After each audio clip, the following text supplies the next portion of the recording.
All right, so picture this. You're on a tiny island in Japan. Hundreds of rabbits are hopping up to you, begging for snacks, pure innocent little fluff balls. And then you turn around, and there's the remains of a chemical weapons plant that used to cook mustard gas. Welcome to Ōkunoshima, also known as Rabbit Island, also known as what the actual hell, Japan. So, listen. Back in 1927, the Imperial Japanese Army looked at this tiny patch of land in the Seto Inland Sea, just off the coast of Hiroshima, and decided it was the perfect spot to build a top-secret chemical weapons factory.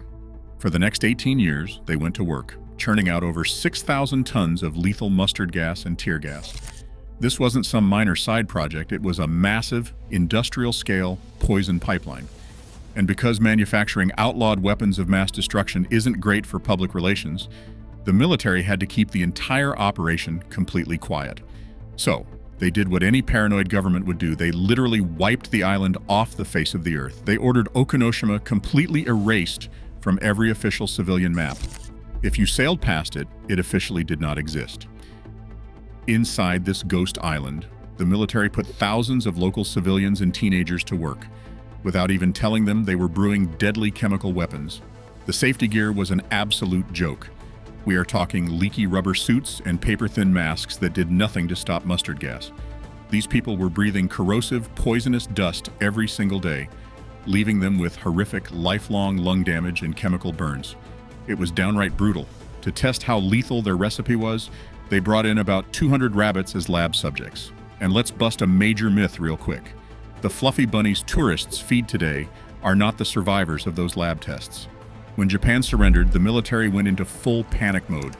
They burned all the paperwork, smashed the equipment, and dumped the remaining poison in the dirt. Every single one of those original test rabbits was euthanized. Listen, how does an island go from a toxic gas factory to a fluffy bunny paradise? Enter the 1970s. The rumor is that back in 1971, some local school kids brought 8 domestic rabbits here and just let them loose. Now, is that official, rock-solid history? Not exactly, bro. It's basically an anecdotal legend, not a definitive fact, but it's the best story on the books. Once those 8 bunnies hit the ground, they realized they stumbled into a gold mine. The government declared the island a national park, meaning dogs, cats, and hunting were all strictly banned. No predators, no rules, just pure, unhinged rabbit chaos. Without any predators to thin the herd, these guys did what rabbits do best. They multiplied. Fast. Within a few decades, a handful of bunnies exploded into a furry army of thousands. Now, if you step onto the island, you are immediately swarmed by a ravenous, cute-as-hell stampede. The place completely rebranded from a toxic wasteland into a literal rabbit magnet. And as for that myth about the old chemical test bunnies, DNA analysis by modern geneticists officially puts that to rest. The science proves today's rabbits are descendants of domestic breeds introduced decades after the war.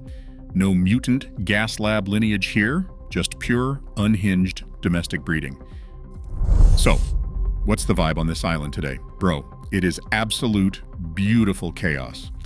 Every single year, roughly 200,000 tourists pack onto ferries, land on this rock, and immediately get swarmed by an army of hungry, fluffy bunnies. People are out here taking selfies, hand-feeding cabbage, and having the time of their lives. But then, you walk past the furry stampede and look up. Right there sits a tiny, depressing 2-room building. That's the active poison gas museum. You can't make this up. People are literally feeding cute bunnies in the shadow of a chemical weapons museum. It's the ultimate cute but cursed vacation spot. Listen, the emotional whiplash here is real. You are literally crouching on the grass, hand-feeding a fluffy bunny a piece of cabbage, while right behind you sits a massive gutted concrete power plant that used to run a chemical weapons factory. It is not a redemption story, bro. It is just a bizarre, unresolved coexistence. Pro tip for your visit: feed these guys responsibly and leave your dogs and cats at home because pets are strictly banned. But seriously, when you are snapping that perfect aesthetic rabbit selfie, just try to ignore the crumbling, toxic military ruins looming in your background. Subscribe for more unhinged history. So listen, we literally masked a chemical weapons nightmare with a flood of cute bunnies. Talk about ultimate historical distraction. Subscribe for more absolute chaos.